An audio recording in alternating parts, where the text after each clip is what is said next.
Srbija, 24. mart 1999. Nekoliko sati pred bombardovanje. U Beogradu, Novom Sadu, Nišu, Kragujevcu, Varošicama i selima ulice su bile puste. Građani su napeto pratili televizijske, a vojnici radarske ekrane. Pola sata pre početka bombardovanja krstarećim raketama ekrani radarski su bili čisti. Na nebu iznad Srbije nije bilo ni jednog aviona. Nekoliko sati kasnije radaristi ih neće moći prebrojati. Posle prvih eksplozija bombi i raketa u Kraljevu je sudija prekinuo odbojkašku utakmicu. Tim Nebojše Đinića gubio je poslednji set, a protivnički igrači krenuli su da se žale.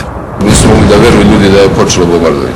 Dok nisu ušla dva policajca u halu, onako panično rekla ljudi bežite svi kući, krenulo je bombardovanje, gađali su Kraljevo. Sirena za opštu opasnost, ubrzo prozvana Šizela, začula se nad Beogradom. Građanima se prvi put obratio načelnik Centra za obaveštavanje i uzbunjivanje Avram Izrael. Gospodine Avrame, kako su obaveštenja?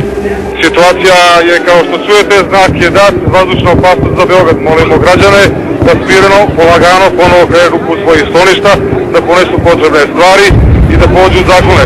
Ukoliko ste u mogućnosti, smireno otvorite prozore, skinite zavese, zatvorite dovod plina, isključite struju i pođite u sklonište. U skloništu ostanite dalje, očekujući informacije Gradskog centra za obaveštavanje.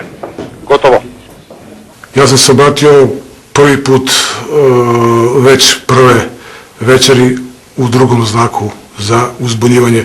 Vrlo se dobro sećam, 20 sati, 14 minuta i neka sekunda.